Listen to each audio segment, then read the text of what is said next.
Jean-Philippe Van der Waal, vous êtes président-directeur général du groupe Human Mobility.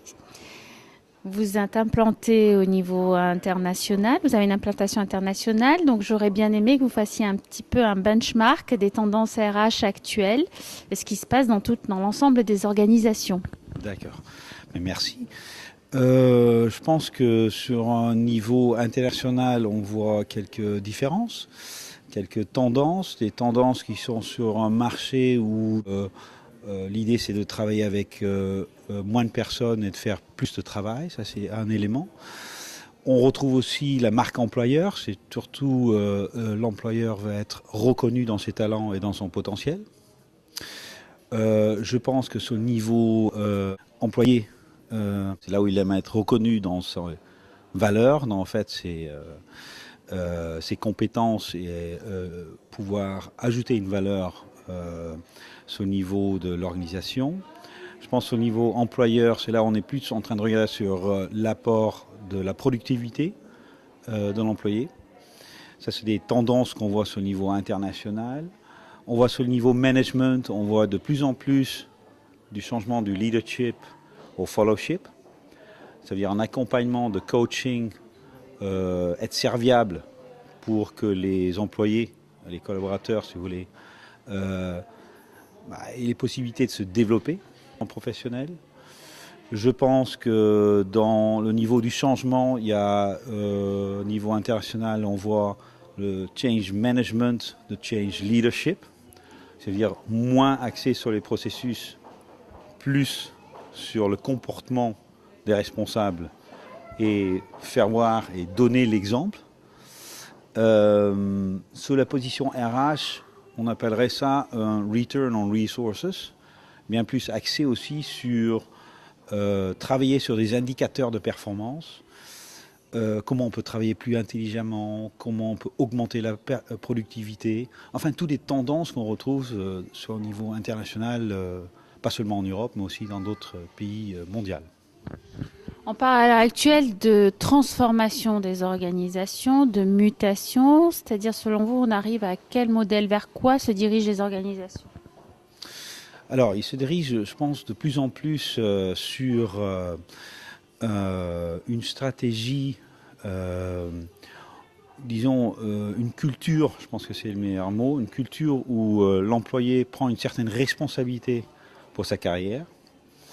Ça veut dire que comme employeur, on a la possibilité de soutenir et de bien recruter les bons talents pour arriver à la meilleure performance. Mais d'autre part, que le collaborateur lui-même a sa responsabilité de bien comprendre qu'il a quelques talents aussi à développer, qu'il a des compétences comportementales qu'il faudrait aussi se développer et éventuellement être coaché pendant sa carrière. On appelle ça sur un plan international from lifetime employee to lifetime employability, qui veut dire tout simplement que pendant sa vie professionnelle, il faut se développer, il faut mieux comprendre dans les changements et les activités agility, comment ça s'appelle, qu'il faut être soi-même aussi responsable de son développement, de ses formations, pour arriver éventuellement à d'autres étapes dans sa carrière. Alors comment se situent les Français dans cette culturellement? Est-ce qu'ils sont prêts à mettre en place une culture plus agile et de se remettre en question pour avoir une responsabilité partagée? C'est vrai que les Français, je pense sur un niveau international, sont quand même aussi très innovants, de toute façon sur la manière d'ambition, de vouloir innover. Je vois vraiment une tendance aussi en France qui a changé depuis quelques, disons les dernières 2 années, où on voit vraiment cette tendance de vouloir développer et travailler sur la gestion des talents et développer les compétences.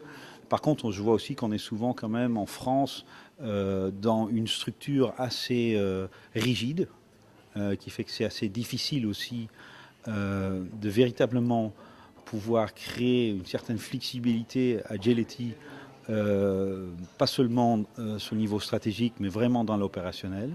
Quand je compare ça avec d'autres pays plus anglo-saxons, je vois qu'on est moins dans l'hiérarchie, mais plus vraiment dans dans la compétence et dans la performance. En termes d'outils et de solutions, est-ce que les directions RH sont assez bien outillées à l'heure actuelle pour faciliter cette agilité? Alors bon, on ne les connaît pas tous bien sûr, mais je pense qu'on a quand même un réseau de clients assez important. Est-ce qu'ils sont bien outillés? Bon, il faudrait leur demander à eux, mais je pense qu'il y a quand même encore beaucoup de travail à faire. Oui, il y a des outils pour mesurer, pour donner des aperçus, pour avoir un aperçu du potentiel, faire des évaluations, faire des bilans, je pense. Oui, il y en a des outils. Je pense qu'il y a quand même des différences dans les outils aussi. Est-ce que ce sont des outils d'accompagnement ou des outils seulement pour mesurer? Je pense qu'il y a une grande différence là dans la gamme d'outils.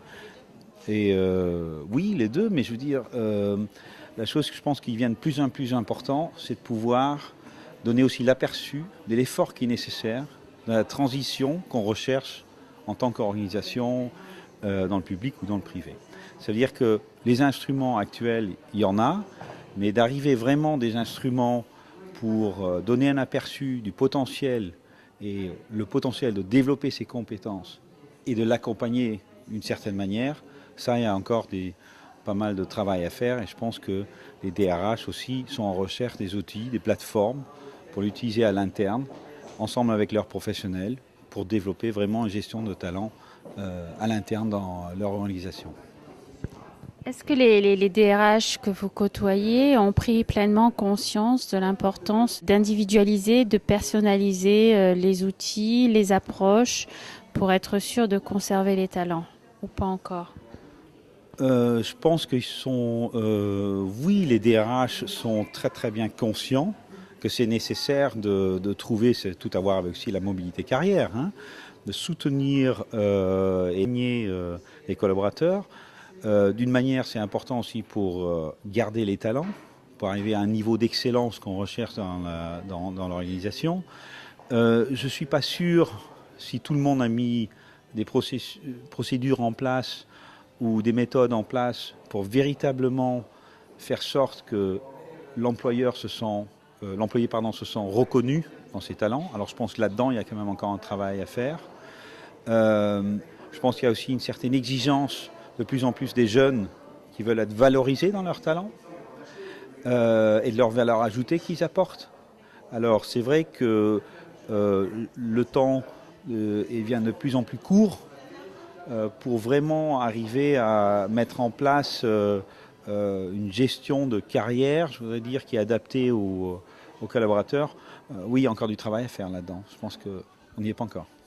Oui, toutes les enquêtes montrent que le premier écueil, en fait, c'est l'engagement, la motivation, le manque de reconnaissance des salariés. Exact. Ben, je pense que oui, c'est en effet un retour qu'on reconnaît. Le manque de reconnaissance. Bon, alors, qui est responsable pour, en fait, cette situation-là? Ça veut dire qu'une manque de reconnaissance, ça veut dire aussi qu'il y a une certaine ambition, peut-être, qu'on recherche, un certain niveau de comportement qu'on recherche en tant que direction d'une société. Mais la reconnaissance, elle vient aussi d'un dialogue positif, d'une approche positive où on arrive à donner du feedback, peut-être pas seulement sur les écueils, mais surtout aussi sur les talents et ensuite aussi sur peut-être les possibilités que vous avez comme collaborateur à vous développer. Alors, je pense qu'il y a aussi un niveau de responsable dans les sociétés qui ont besoin aussi de se développer sur comment gérer les compétences de les collaborateurs pour les valoriser, pour créer cette marque employeur, si vous voulez, mais les valoriser aussi sur le niveau individuel et les accompagner dans ce développement qui est nécessaire pour améliorer la performance ou le niveau de qualité d'activité qu'on recherche. Est-ce que la reconnaissance est liée aussi au sens porté par l'entreprise? Parce que je me sens aussi reconnue, si ce que je fais a une utilité, si ça a du sens pour moi peut-être aussi, c'est peut-être un peu éloigné dans la réflexion, mais en même temps. Je pense que c'est vrai, donner du sens, c'est peut-être même, on parle souvent en fait il y a 3 étapes. Une organisation peut être réactif, Il y a des éléments qui sont peut-être pas bien mis en place ou pas bien structurés. Il y a une deuxième étape qu'on pourrait appeler une organisation efficace. Et ensuite, l'ambition serait d'être une organisation d'excellence. Je pense que pour arriver à ce niveau d'excellence, c'est important de donner du sens, justement, et du support aussi à les objectifs qu'on veut atteindre. Ça veut dire que beaucoup de collaborateurs souvent ont perdu un petit peu la mission, ne savent plus tellement de quelle manière ils sont engagés dans cette mission. Est-ce qu'ils sont reconnus dans leur activité et leur performance? Souvent, il y a encore. Et la chose qui est importante, qu'on retrouve dans différents développements, c'est que le marché du travail a cette contraction de l'économie. Ça veut dire qu'il y a de plus en plus la situation où on va faire plus avec moins de personnes.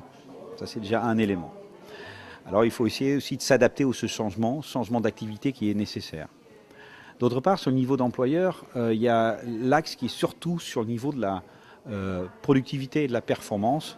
En fait, la question qu'on se pose, c'est qu'est-ce que m'en rapporte cet employé et de quelle manière je peux, une sorte comme employeur, arriver à une certaine performance avec une certaine excellence. Et c'est pour ça qu'il faut les talents et le potentiel de vos collaborateurs. Bon, un autre niveau de tendance et développement qu'on voit, c'est le niveau d'employé. Et sur le niveau d'employé, c'est ce changement d'attitude de plus être employé. Et je pense que c'est là où il va être reconnu, l'employé, surtout les jeunes aussi, dans leur talent, dans leur potentiel, et avoir des projets qui sont en relation avec ces talents. Bon, ce niveau de management, les tendances, on voit de plus en plus les tendances où le leadership, c'est bien, mais de plus en plus, c'est intéressant de faire du leadership to fellowship.